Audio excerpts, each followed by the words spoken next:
اعوذ باللہ من الشیطان الرجیم بسم اللہ الرحمن الرحیم قالوا ان هذان لساحران يريدان ان يخرجكم من ارضكم بسحرهما ويذهبا بطريقتكم المثلى فاجمعوا كيدكم ثم اتوا صفا وقد افلح اليوم من استعلى قالوا يا موسى اما ان تلقي واما ان نكون اول من القى۔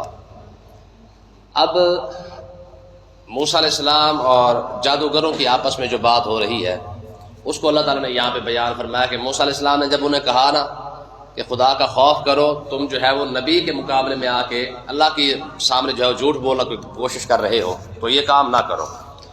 تو اب ان میں اختلاف آپس میں ہو گیا تھا تو وہ سائڈ پہ ہوئے اور انہوں نے آپس میں اب مشورہ کرنا شروع کیا، کہنے لگے قالوا ان هذان لساحران، کچھ نے کہا کہ یہ اللہ کا نبی ہے اور صحیح بات کر رہا ہے کہ ہمیں کم سے کم ان کا مقابلہ نہیں کرنا چاہیے، اور کچھ نے کہا، اس نے کہا نہیں جادوگری ہے۔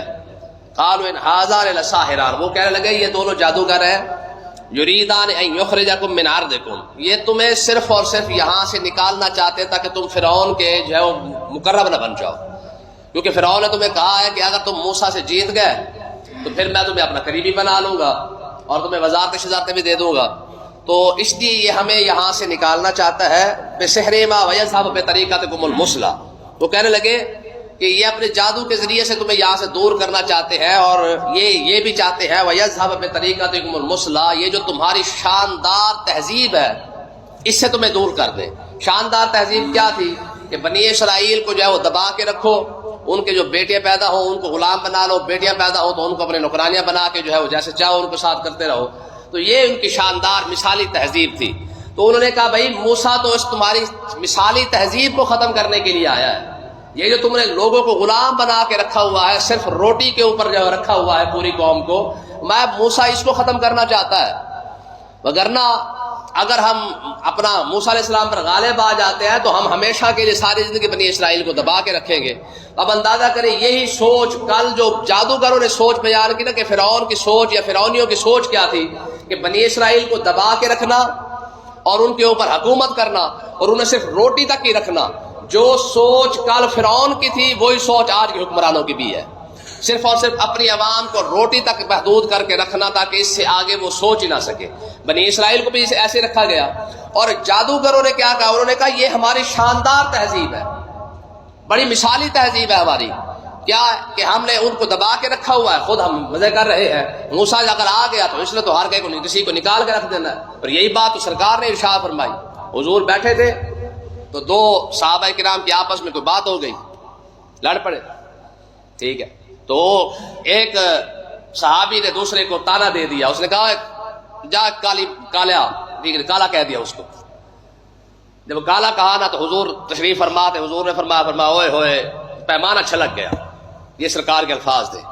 حضور نے فرمایا ادھر آ، جب آئے نا حضور نے ارشاد فرمایا تیرے نبی کو گوری ماں نے پیدا کیا ہے اور کالی ماں نے دودھ پلایا ہے، ٹھیک ہے، اور گوری ماں نے پیدا کیا ہے اور کالی ماں نے دودھ پلایا ہے۔ حضرت میمن کی طرف اشارہ تھا، تو مطلب کیا ہے، اب فتح مکہ کے موقع پر بھی حضور نے آ کے یہی بات ارشاد فرمایا چاہے کوئی عربی ہے، چاہے کوئی اجمی ہے، چاہے کوئی بھی ہے، فرمایا کوئی بندہ کسی کے اوپر نہیں ہے، ان اکرمکم عند اللہ اتقاکم، جو بندہ عبادت کر کے شریعت پر چل کے اگر رب کی بارگاہ میں بڑا بن جائے تو بڑا بن جائے، وگرنہ آج کے بعد کوئی بھی بڑا بندہ ہے ہی نہیں۔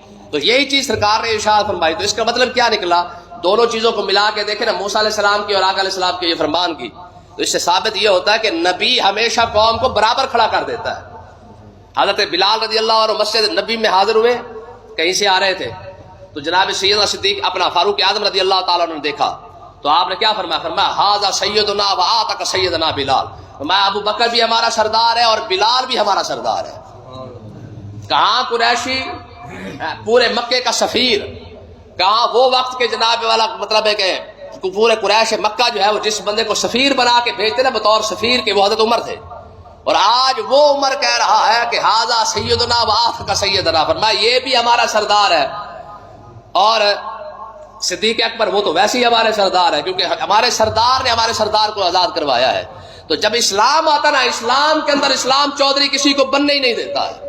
حضرت عمر رضی اللہ تعالیٰ عنہ پر کیس ہو گیا، آپ کے دور حکومت میں ہوا کیا کہ جناب آپ نے گھوڑا جو ہے وہ چیک کرنے کے لیے لیا، آپ اوپر بیٹھے، گھوڑا چلایا تو کوئی سٹ وغیرہ لگ گئی، کوئی ایسا دھکا لگا تو گھوڑا جو ہے وہ زخمی ہو گیا. حضرت عمر نے فرمایا بھی میں گھوڑا نہیں لیتا کیونکہ یہ زخمی ہو چکا ہے. بندے نے کہا، انہوں نے کہا جب میں نے آپ کو چیک کرنے کے لیے دیا تھا تب یہ ٹھیک تھا، تو مجھے یا تو ویسے واپس کریں یا میرے پیسے دیں. اب حضرت عمر کا خود کا دور حکومت ہے. حضرت عمر نے کہا جی ہم جج کے پاس چلے جاتے ہیں، انصاف کروا لیتے ہیں. اب جج بھی حضرت زید مدینے کے بیٹھے ہوئے ہیں. حضرت عمر رضی اللہ تعالیٰ عنہ آئے نا تو وہ کھڑے ہو گئے. آپ نے ارشاد فرمایا تو نے جج ہونے کا جو ہے وہ حق ادا نہیں کیا، تیرا کام ہی نہیں بنتا میرے لیے کھڑا ہونا. اس کا مطلب یہ کہ عمر کے پاس بھی استثناء نہیں ہے. ٹھیک ہے، یہاں پہ قانون پاس ہوتے پھرتے جی، وزیر اعظم کو بھی استثناء ہے، صدر کو بھی استثناء ہے، عمر کو استثناء نہیں ہے.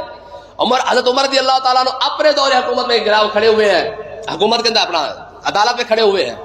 حضرت زید رضی اللہ تعالیٰ عنہ فرمایا ماجرا کیا ہے؟ انہوں نے کہا جی ماجرا یہ ہے کہ یہ کہتے ہیں جی گھوڑا یا تو ویسے واپس کرے یا زخمی جو ہو گیا آپ یہ اپنے پاس رکھے اور مجھے پیسے دے. تو آپ نے فرمایا، حضرت زید رضی اللہ تعالیٰ عنہ فرمایا بات یہی ہے امیر المومنین، یا تو اسے صحیح سلامت گھوڑا واپس کرے یا اس کے پیسے دے. ٹھیک ہے. اسی طریقے سے مولا علی رضی اللہ تعالیٰ عنہ کا آپ اپنے دور حکومت کے اندر جو عدالت کے اندر کھڑے ہوئے تھے. تو مطلب کیا ہے کہ اگر آپ اسلام کو پڑھنے کی کوشش کریں گے نا تو اسلام کے اندر آپ کو کوئی چودھری نظر ہی نہیں آئے گا. استثناء ہے ہی نہیں، اسلام کے اندر استثناء نہیں ہے. کسی خلیفہ کو، کسی حاکم کو، کسی بندے کو استثناء ہے ہی نہیں. بلکہ حضرت عمر رضی اللہ تعالیٰ عنہ کتنی بڑی بات ہے. آپ نے فرمایا کہ اگر عمر کو استثناء ہوتا نا تو قیامت والے دن عمر سے یہ پوچھا نہ جاتا کہ رسی کیوں گم ہو گئی ہے. اگر عمر سے رسی کے بارے میں پوچھا جا سکتا ہے تو پھر کوئی بھی مائی کا لال دنیا میں پیدا ہی نہیں ہوا جسے استثناء ملا ہو. ٹھیک ہے. آگے دیکھیں جی کیا ہوا. اب انہوں نے کہا، کہنے لگے جناب یہ ہماری جو شاندار تہذیب ہے نا لوگوں کو غلام بنا کے رکھنے کی، صرف روٹی تک رکھنے کی، یہ موسیٰ اسے ختم کرنا چاہتے ہیں. فاجمعوا کیدکم ثم اتوا صفا. تو انہوں نے کہا اس طرح کرو، اپنے جتنے بھی تمہارے پاس داؤ پیچ ہے نا سارے جمع کر لو، اور ثم اتوا صفا، پھر جو کیا کرو جناب آج صف بنا کے مضبوطی کے ساتھ کھڑے ہو جاؤ. قد افلح الیوم من استعلا. آج جو کامیاب ہوگا، جو غالب آئے گا وہی کامیابی ہوگا. مطلب کیا ہے کہ اگر فرعون کے قریب جانا ہے، وزارت لینی ہے تو موسیٰ کو ہرانا پڑے گا، وگرنہ وزارت کوئی نہیں ملنی ہے. ہاں وزیر بننے کے لیے جتنی مرضی کرپشن کرنی پڑے، بےمانی کرنی پڑے، دھاندلی کرنی پڑے، کر لو آج، کیونکہ آج فرعون کا قرب ملنا ہی اسی طریقے سے ہے. اب ان کا ہوا کیا، وہ سارے اکٹھے ہو کے آئے. اب ان کی زبان سے ایک جملہ نکلا. وہ جملہ کیا تھا؟ کہنے لگے قالوا یا موسیٰ. اب ذرا چیک کریں کہ سیانے کہتے ہیں رب کو پتہ نہیں کون سی بات پسند آ جائے. یہ وہ الفاظ ہیں جو رب کو بڑے پسند آئے ان کے. کہنے لگے یا موسیٰ، اے موسیٰ، اما ان تلقیا و اما ان نکون اول من القا. آپ پہلے اپنا آسا ڈالیں گے، ڈنڈا پھینکیں گے، یا ہم اپنے لاٹے اور آسے اور ڈنڈے شنڈے سارا کچھ پھینکیں. انہوں نے موسیٰ علیہ السلام سے ادب کے طور پہ پوچھا.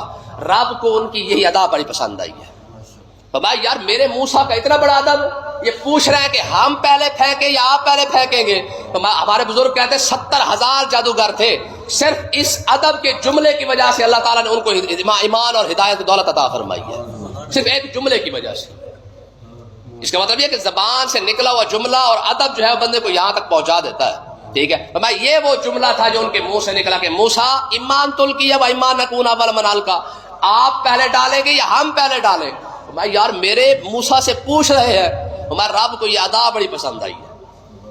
ادب یہ ہے کہ جب انہوں نے موسیٰ علیہ السلام کا ادب کیا نا، تھے بھی کافر، تھے بھی 70,000، رب نے اس ادب کی وجہ سے کیا کیا ہے، ایمان بھی عطا فرمایا. اور ہمارے بزرگ فرماتے ہیں جب انہوں نے سجدے میں سر رکھا نا، رب نے سارے پردے ہٹا کے جنت کے اندر جو ان کے محلات بنائے گئے تھے وہ بھی ساتھ دکھا دیے.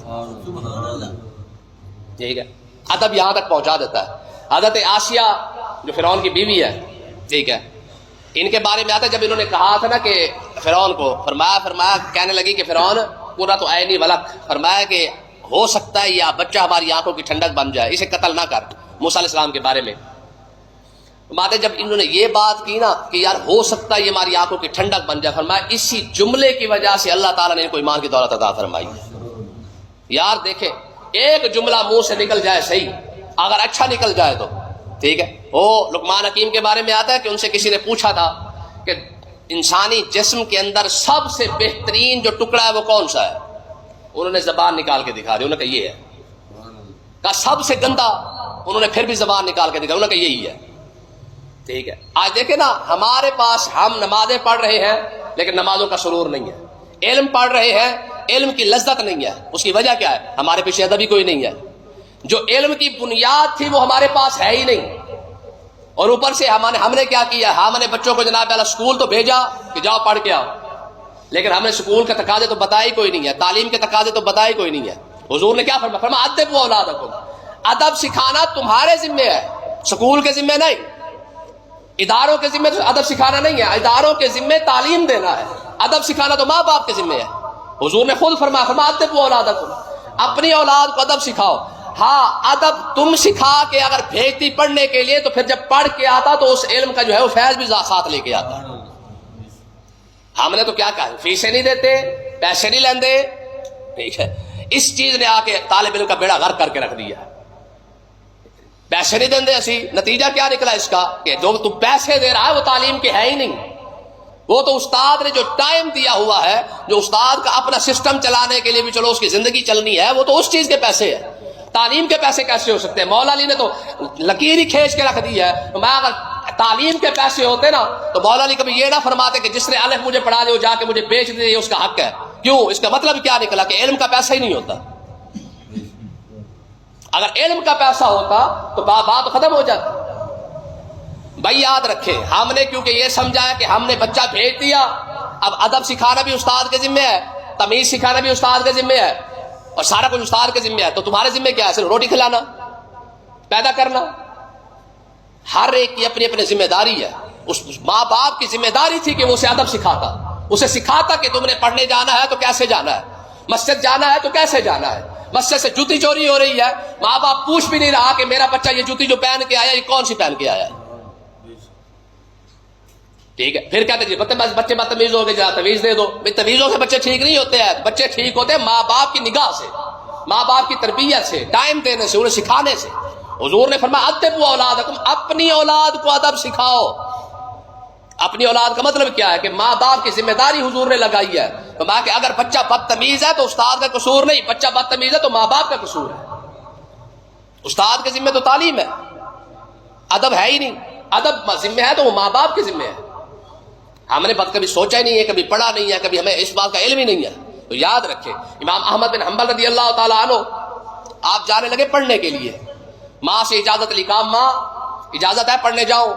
میں یاد رکھنا, جا رہا ہے پڑھنے کے لیے, امام احمد بن حنبل کی نگاہ کے سامنے کبھی نگاہ نہ کرنا. یہ چیز کون سکھا رہی ہے؟ ماں. تو یاد رکھیں, اگر آج ہمارے معاشرے کے اندر بچے کا دماغ خراب ہوا ہے نا, کسی پیسے دینے ہیں, ایسی یہاں کر دیں, ایسی وہاں کر دیا, تو اس کا بیڑا غرق بھی ماں باپ نے کیا ہے, استاد نے نہیں کیا. استاد کے ذمہ تھا تعلیم دینا, اس نے دی ہے. تہذیب سکھانا, ادب سکھانا, تمیز سکھانا, یہ ماں باپ کے ذمہ ہے, ہمیں پتہ ہی کوئی نہیں ہے.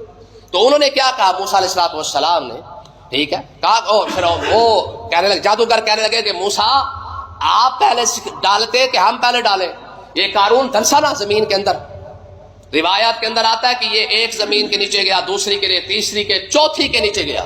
جب یہ چوتھی زمین پہ نیچے پہنچا نا, دھنسا دیا گیا تھا, تو چوتھی زمین پر جب پہنچا نا تو چوتھی زمین کی مخلوق نے کہا تو کون ہے اور کہاں سے آ گیا ہے. ٹھیک ہے, کیونکہ تو ہماری مخلوق زمین کا جو ہے وہ باسی نہیں ہے. تو اس نے کہا یار وہ موسیٰ علیہ السلام کی گستاخی ہو گئی ہے. تو اللہ تعالیٰ نے فرمایا فرشتوں اس سے تو یہیں پہ روک دو, کم سے کم اس کی زبان پر میرے موسیٰ کا نام تو ادب کی وجہ سے آیا ہے نا. بھائی بندے کو یہاں تک ادب پہنچا دیتا ہے, پہلے ادب سکھائے پھر تعلیم حاصل کرے. آج دیکھ لینا سرکار نے کتنی بڑی بات ارشاد فرمائی. حضور نے ارشاد فرمایا میرے امت کے عالم کا کتنا بڑا درجہ ہے. حضور نے ارشاد فرمایا جتنا میرے اور میرے امتی کے درمیان فرق ہے اتنا ایک عالم اور ایک جاہل کا فرق ہے. آج دیکھ لے ہم علماء کے ساتھ ہمارا رویہ کیا ہے. پھر بھی آنا ہی اتنا کچھ ہے نا. ہمارے بزرگ پڑے ہوئے بھی نہیں تھے, لیکن ان کے پاس ادب کی وجہ سے فیض اتنا تھا, یقین کرے کسی کو پھونکا بھی مار دیتے نا تو اللہ تعالیٰ اسے بھی شفا عطا فرما دیتا.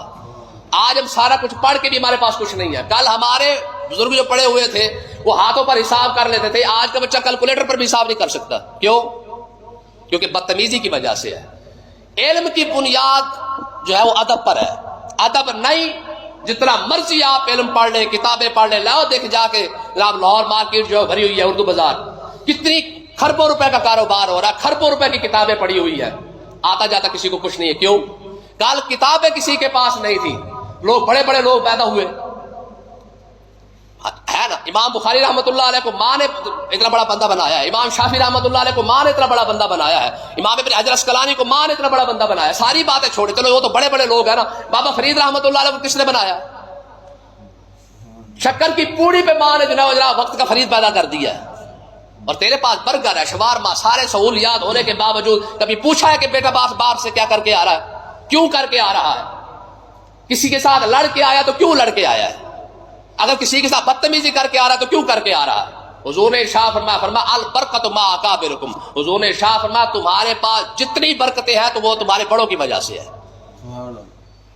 آج دیکھ لے ہمارے بڑوں کا ادب ہے کہاں, احترام کا. حضور نے فرمایا تمہارے گھر کی جو برکتیں ہیں وہ بڑوں کی وجہ سے ہے. جب بڑوں کا احترام نہیں رہا گھر میں برکت بھی نہیں رہی ہے. 1,00,000-1,50,000 روپے تنخواہ لینے کے باوجود گھر کے اندر برکت کیوں نہیں ہے؟ کیونکہ بڑوں کا احترام ہی نہیں ہے. اماں نے سکھایا ہو تب جائے جا کے کوئی احترام کرے نا. جب اماں نے خود احترام نہیں کیا بچوں نے بھی پیچھے سے سیکھ لیا. انہوں نے کہا اچھا یہی کہا, میں تو کوئی بات نہیں, ٹھیک ہے بھائی. یاد رکھے جب ہم اپنے اولاد کو سکھائیں گے تو اولاد سیکھے گی تو اس کو علم فائدہ دے گا. اگر ہم ادب نہیں سکھائیں گے, جتنا مرضی طالب علموں کو پڑھا لے, پی ایچ ڈی کروا لے, ڈبل پی ایچ ڈی کروا لے, علم ہوگا ضرور لیکن علم کا فائدہ نہیں ہوگا.